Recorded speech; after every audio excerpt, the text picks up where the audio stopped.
Today we are going to solve more distance, rate, and time problems. And so let's take a look at some of the problems from the handout that you're given.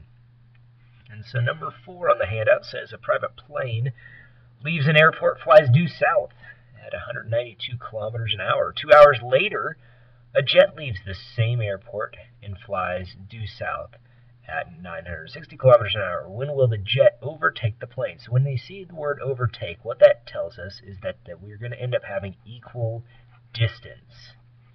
And so when we set up our two problems here, we'll go with a plane and a jet. We're going to write two different equations, one for the plane, one for the jet. Remember, it goes distance equals rate times by time.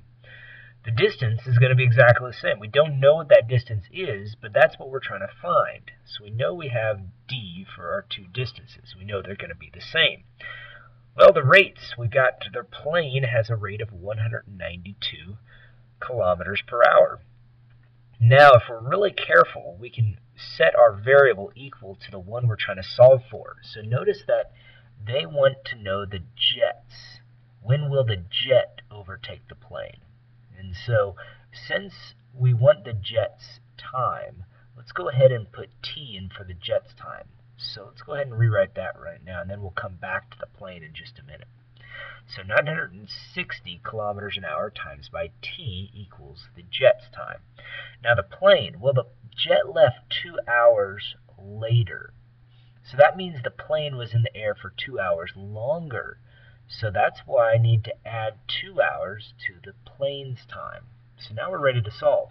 So notice that we have the same variable equal to an expression. So I'm going to use the substitution method. I'm going to take this expression and put it in place of this d right here. But as I do it, I'm going to use that distributive property. So I go ahead and do that. I got 192t, and then plus, this makes a 418, carry a 1, so 384 is what I get when I multiply 192 times 2, equals 960t. So I go ahead and do a little bit of work there. I got to subtract that 192 from both sides. Subtract it from both sides, and this gives me at least my t's by themselves. And so now I've got still this 384, and it all equals, got to borrow, and we end up with a 7. This is a 9 there, so that makes a 6, and an 8. And this is t. And so we go ahead and do the division now. And it looks like quite large numbers, but there is a common factor. So you see, if we do that division, 384 divided by 768, we get 5/10. So that means this makes 1/2. So there it is. The time it takes the jet to overtake the plane, 1/2 hour is what that would end up being. Let's take a look at the next problem here.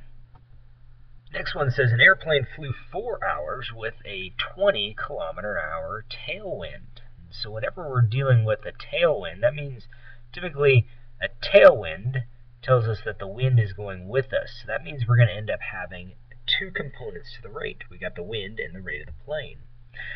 And then the return trip against the same wind. So now we've got tailwind, and then we're going against the wind. Against wind, and against the wind, and it took 5 hours. So let's set up our two equations here. Distance equals rate times by time. And so since it's a return flight, that means the distances are going to equal. We don't know what they are, but we know they're the same. So d and d, just like it was on the last problem.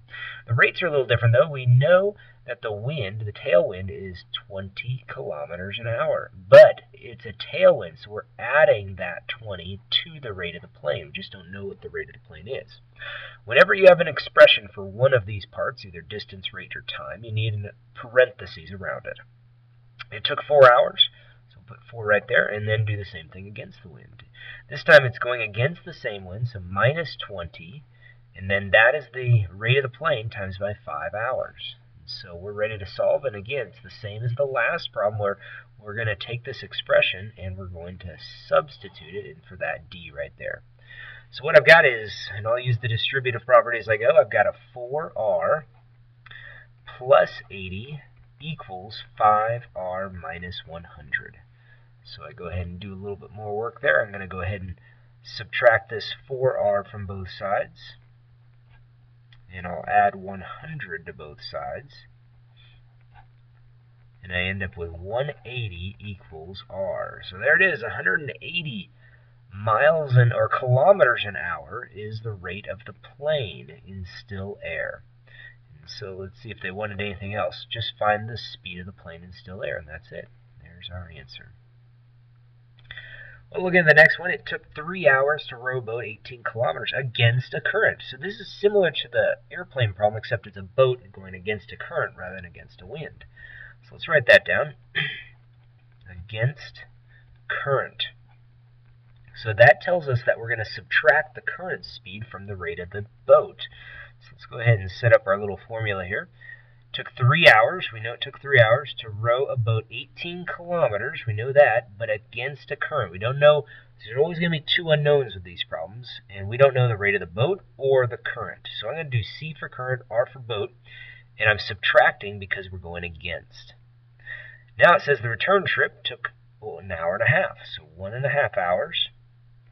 And it was going with the current, obviously, if we're going against the current one way or going with the current the other. And it's the same trip, the return trip, so that means same distance, so 18. So again, whenever you see that return trip, we have the same distance. All right, well, let's go ahead and solve. The way we're going to do it, make sure, again, you put parentheses around this.